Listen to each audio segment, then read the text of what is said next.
Third canto, chapter number 27, text number 12. यथा जलस्थ आभास स्थल स्थेनावदृश्यते स्वाभासेन तथा सूर्यो जलस्थेन द्विस्थितः. यथा जलस्थ आभास स्थलस्थेनावदृश्यते स्वाभासेन तथा सूर्यो जलस्थेन द्विस्थितः. यथा जलस्थ आभास स्थलस्थेनावदृश्यते स्वाभासेन तथा सूर्यो जलस्थेन द्विस्थितः.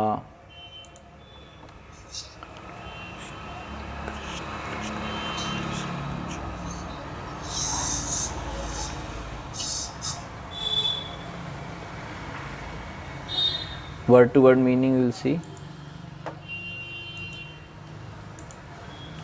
Yatha, as jalastha, situated on water, abhasaha, reflection, sthala sthena, situated on the wall, avadrishyate, is perceived, swa abhasena, by its reflection, tatha, in that way, suryaha, the sun, jal sthena, situated on the water, divi, in the sky, sthitaha, situated. Translation and purport by His Divine Grace A.C. Bhaktivedanta Swami Srila Prabhupada. Srila Prabhupada ki jai.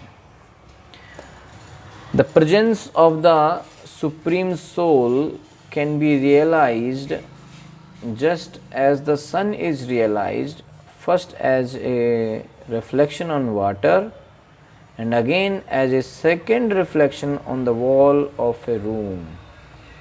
Although the sun itself is situated in the sky. So, outside of the room, in daytime, if you keep some water, in that water sun reflection will come, and from there another reflection will go inside the room. That's what is explained here. Why this analogy is given? To understand the presence of the Supreme Lord. Okay. So in the previous section 14, 15 and 16, it was explained that how the soul is covered with material things, material coverings. Okay.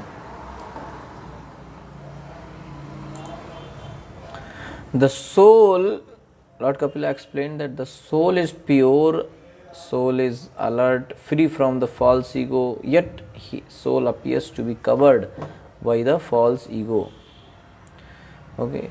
So soul, although can feel his existence vividly, but he thinks that he is lost and feels distress. With the disappearance of the false ego during deep sleep or universal distraction. But when he realizes that he is a pure individual soul, by mature understanding, then the situation he accepts under false ego becomes manifest to him.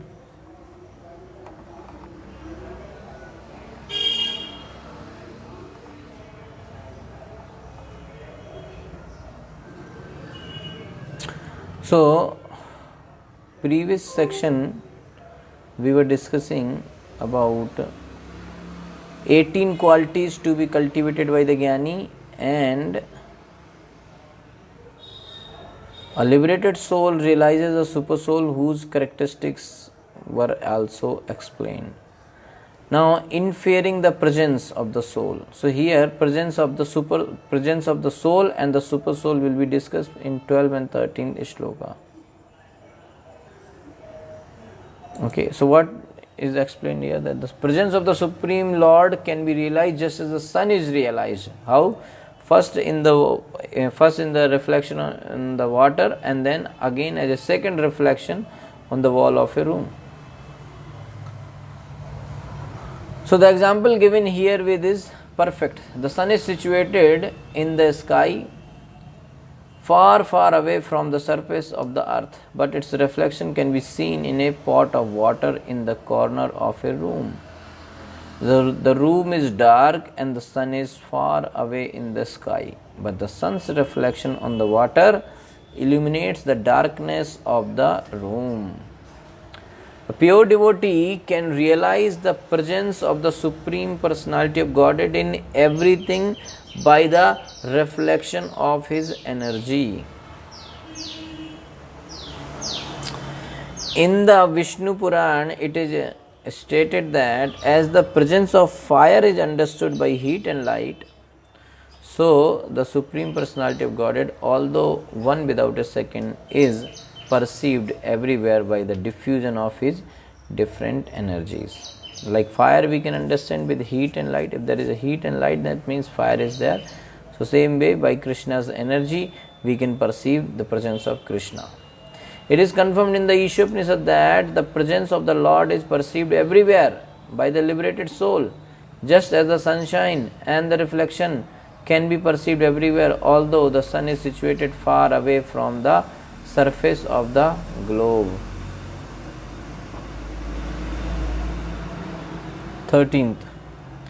एवं त्रिवृद अहंकारो भूतेन्द्रिय मनोमयै स्वभासैर्लक्षितोनेन सद आभासेन सत्यदृक्. एवं त्रिवृद अहंकारो भूतेन्द्रिय मनोमयै स्वभासैर्लक्षितोनेन सद आभासेन सत्यदृक्. एवं त्रिवृद अहंकारो भूतेन्द्रिय मनोमयै स्वभासैर्लक्षितोनेन सद आभासेन सत्यदृक्. एवं 10. त्रिवृद्ध थ्रीफोल्ड अहंकार false ego bhoot indriya mayai consisting of the body, senses and mind. Swa abhasai by its own reflections. Lakshita is revealed. Anena by this. Sat abhasena by a reflection of Brahman. Satyadrik the self-realized soul. The self-realized soul is thus reflected first in the threefold ego and then in the body, senses and the mind. So the point is that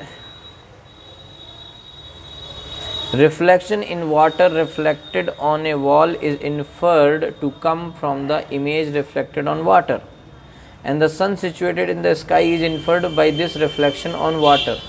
Similarly, the jiva existing, now this is the point, the jiva existing with the imposition of threefold ahankara is inferred by its reflection in the body, senses and mind, and from this Paramatma is inferred by the jiva purified by bhakti.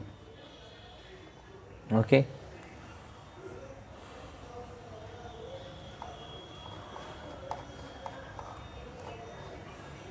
The conditioned soul thinks, I am this body. But a liberated soul thinks, I am not this body, I am a spirit soul. This I am is called ego or identification of the self. I am this body or everything in relationship to the body is mine. This is called false ego. But when one is self-realized and thinks that he is an eternal servitor of the Supreme Lord, that identification is real ego. So ego is needed, but the real ego is needed. False ego is not needed. One conception is in the darkness of the threefold qualities of material nature, goodness, passion and ignorance. And the other is in the pure state of goodness called Shuddha Sattva or Vasudeva. When we say that we give up our ego, this means that we give up our false ego. But real ego is always present. When one is reflected through the material contamination of the body and mind in false identification.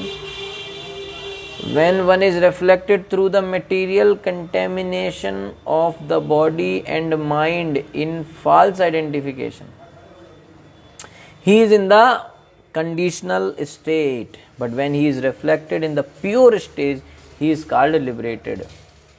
The identification of oneself with one's material possessions in the conditional stage must be purified, and one must identify himself in relationship with the Supreme Lord.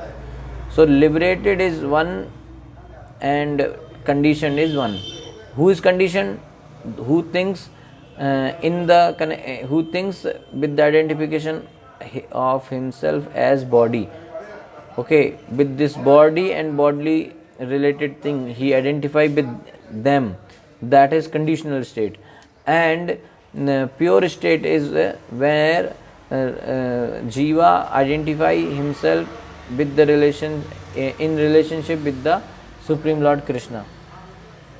In the conditional state, one accepts everything as an object of sense gratification, and in the liberated state, one accepts everything for the service of the Supreme Lord Krishna. Okay, Krishna consciousness devotional service is the actual liberated stage of a living entity. Otherwise, both accepting and rejecting on the material platform or in wideness or impersonalism are imperfect conditions for the pure soul. By the understanding of the pure soul called Satyadrik, one can see everything as a reflection of the Supreme Personality of Godhead. A concrete example can be given in this connection. A conditioned soul sees a very beautiful rose, and he thinks that the nice aromatic flower should be used for his own sense gratification. This is one kind of vision. A liberated soul, however, sees the same flower as a reflection of the Supreme Lord. He thinks this beautiful flower is made possible by the superior energy of the Supreme Lord. Therefore, it belongs to the Supreme Lord and should be utilized in his service. These are two kinds of vision. The conditioned soul sees the flower for his own enjoyment, and the devotee sees the flower as an object to be used in the service of the Lord. In the same way, one can see the reflection of the Supreme Lord in one's own senses, mind and body, in everything. With that correct vision, one can engage everything in the service of the Lord. It is stated in the Bhakti Rasamrita Sindhu that one who has engaged everything, his vital energy, his wealth, his intelligence and his words in the service of the Lord, or who desires to engage all these in the service of the Lord, no matter how he is situated, is to be considered a liberated soul or Satyadrik. Such a man has understood things as they are. So the one who is actually who is engaged is also liberated, and who is desiring to engage all these things in the service of the Lord, they are called liberated soul.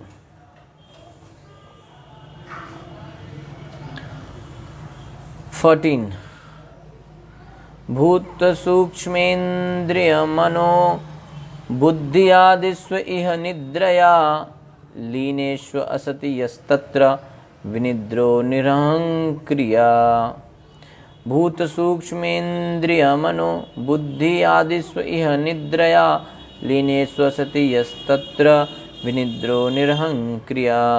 भूत सूक्ष्मेन्द्रियो मनो बुद्धि आदिस्व इह निद्रया लीनेष्व असति यस्तत्र vinidro nirahangkriya. Bhut, the material elements; sukshma, the objects of enjoyment; indriya, the material senses; manaha, mind; buddhi, intelligence; adisu, and so on; iha, here; nidraya, by sleep; lineshu, merged; asati, in the unmanifest; yaha, who; tatra, there; vinidraha, awake; nirahangkriya, freed from false ego. Although a devotee appears to be merged in the five material elements, the objects of material enjoyment, the material senses and material mind and intelligence, he is understood to be awake and to be freed from the false ego. The summary is that the soul is pure. The explanation by Rupa Goswami in the Bhakti Rasamrita Sindhu of how a person can be liberated even in this body is more elaborately explained in this verse. The living entity who has become Satyadrik, who realizes his position in relationship with the Supreme Personality of Godhead, may remain apparently merged in the 5 elements of matter, the 5 material sense objects, the 10 senses, and the mind and intelligence, but still he is considered to be awake and to be freed from the reaction of false ego. Here the word Leena is very significant. The Mayavadi philosopher recommend merging in the impersonal effulgence of Brahman. That is their ultimate goal or destination. That merging is also mentioned here, but in spite of merging, one can keep his individuality. The individuality always remains. The example given by G. Goswami is that a green bird that enters a green tree appears to merge in the color of greenness, but actually the bird does not lose its individuality. Similarly, a living entity merged either in the material nature or in the spiritual nature does not give up his individuality. A living entity merged either in the material nature or in the spiritual nature does not give up his individuality. Real individuality is to understand oneself to be the eternal servitor of the Supreme Lord. So this information is received from the mouth of Lord Chaitanya. He said clearly upon the inquiry of Sanatana Goswami that a living entity is the servitor of Krishna eternally. Krishna also confirms in Bhagavad Gita that the living entity is eternally his part and parcel. Mamaivamso Jeev Loke Jeev Bhuta Sanatana. The part and parcel is meant to serve the whole. This is individuality. It is so even in this material existence when the living entity apparently merges in matter. His gross body is made up of 5 elements. His subtle body is made up of mind, intelligence, false ego, and contaminated consciousness. And he has 5 active senses and 5 knowledge acquiring senses. In this way he merges in matter.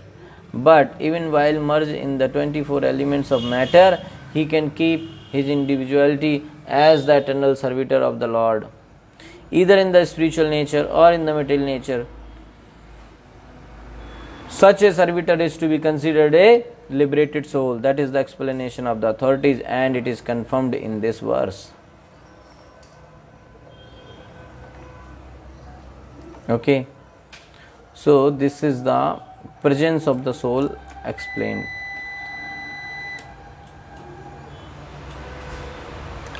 15th.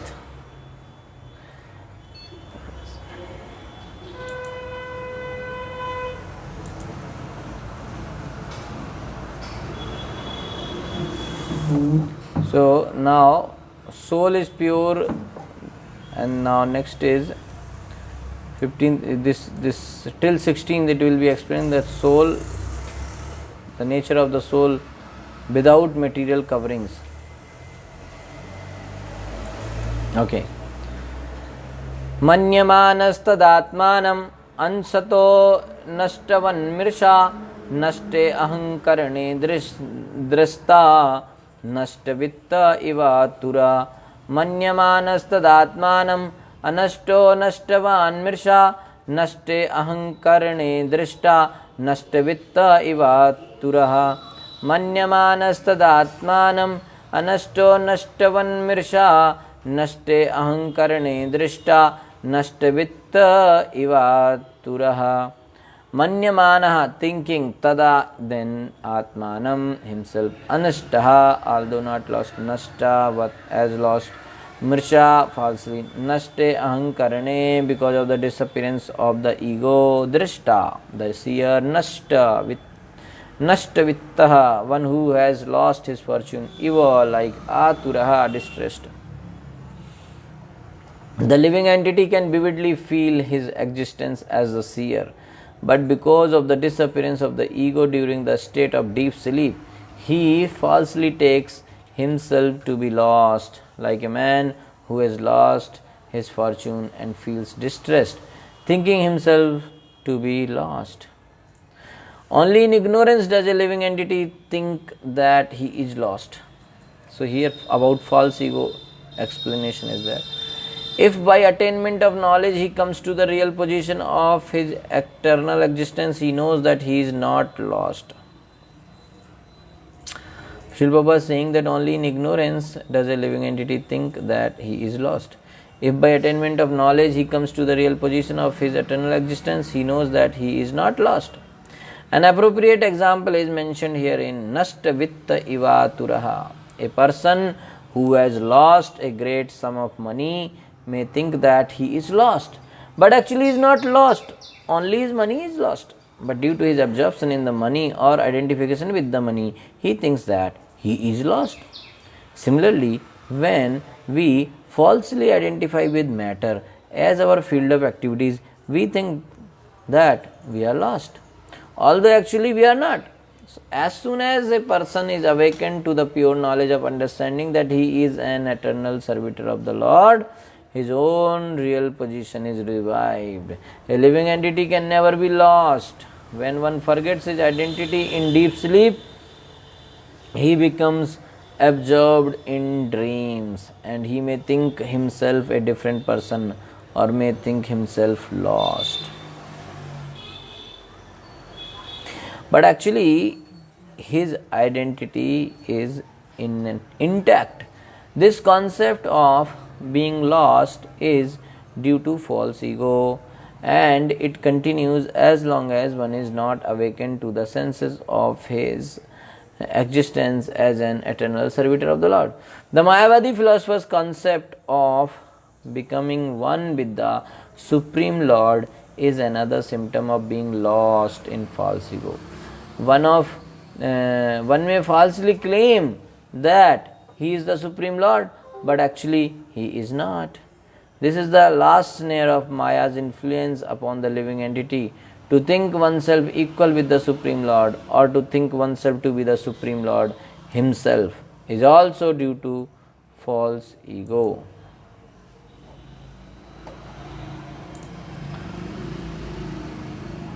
16th श्लोक. एवं प्रत्यवमृष्यासाव आत्मानं प्रतिपद्यते साहंकारस्य द्रव्यस्य योवस्थानम् अनुग्रह. एवं प्रत्यवमृष्यासाव आत्मानं प्रतिपद्यते साहंकारस्य द्रव्यस्य योवस्थानम् अनुग्रह. एवं प्रत्यावमृष्यासाव आत्मानं प्रतिपद्यते साहंकारस्य द्रव्यस्य सोवस्थानम् अनुग्रह. एवं thus pratyavamrishya, after understanding asavo, that person, atmanam, his self, pratipadyate, realizes, sa ahankarasya, accepted under false ego, dravyasya, of the station, yaha, who, avasthanam, resting place, anugraha, the manifester. When by mature understanding one can realize his individuality, then the situation he accepts under false ego becomes manifest to him. So what is the point here? That mature understanding helps to understand about the real I. Who am I actually? In the real, who am I? Okay. So the Mayavadi philosopher's position is that at the ultimate issue, the individual is lost. Everything becomes one, and there is no distinction between the knower and the knowable and knowledge. Everything is one. But by minute analysis, we can see that this is not correct. Individuality is never lost. Even when one thinks that three different principles, namely the knower, the knowable and knowledge, are amalgamated or merged into one, the very concept that the three merge into one is another form of knowledge. And since the perceiver of the knowledge still exists, how can one say that the knower, knowledge and knowable have become one? Not possible. The individual soul who is perceiving this knowledge still remains an individual, both in material existence and in spiritual existence. The individuality continues. The only difference is in the quality of the identity. In the material identity, the false ego acts, and because of false identification, one takes things to be different from what they actually are. That is the basic principle of conditional life. Similarly, when the false ego is purified, one takes everything in the right perspective. That is the state of liberation. So it is stated in the Ishopanishad that everything belongs to the Lord. Isha Vasyam Idam Sarvam. Everything exists on the energy of the Supreme Lord. This is also confirmed in Bhagavad Gita. Because everything is produced of His energy and exists on His energy. The energy is not different from Him, but still the Lord declares, I am not there. When one clearly understands one's constitutional position, everything becomes manifest. False egoistic acceptance of things conditions one, whereas acceptance of things as they are makes one liberated. The example given in the previous verse is applicable here. What is that? Due to absorption of one's identity in his money, when the money is lost, he thinks he is lost. He is also lost. But actually he is not identical with the money, nor does the money belongs to him. When the actual situation is revealed, we understand that the money does not belong to any individual person or living entity, nor is it produced by man. Ultimately, the money is the property of the Supreme Lord, and there is no question of its being lost. But as long, because what I did not own, how can I lose it? But as long as one falsely thinks I am the enjoyer or I am the Lord, this concept of life continues and one remains conditioned. As soon as this false ego is eliminated, one is liberated. As confirmed in the Bhagavatam, situation in one's real constitutional position is called mukti. So Bhagavatam confirms that situation in one's real constitutional position, that is called mukti or liberation. Okay, so this is the point that explained here, that how the soul is actually pure, but sometimes it comes in the covering of material energy. Okay, so now 17th shloka, Mother Devati is going to ask the question about the rarity of liberation.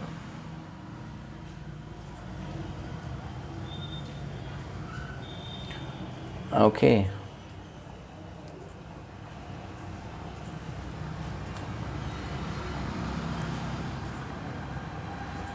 Okay. So shall we take this? Let me see.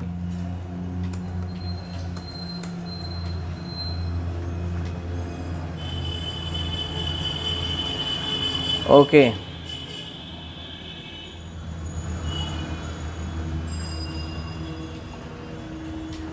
So this next section 17 to 20, where Mother Devati is going to ask further question to Lord Kapila. This section we can discuss tomorrow. Point is, she is going to ask, how is liberation possible? How the liberation is possible? This is the question going to be there. So tomorrow we will discuss 17th onwards. Hare Krishna. Srila Prabhupada ki jai, Granthras Srimad Bhagavatam ki jai, Anant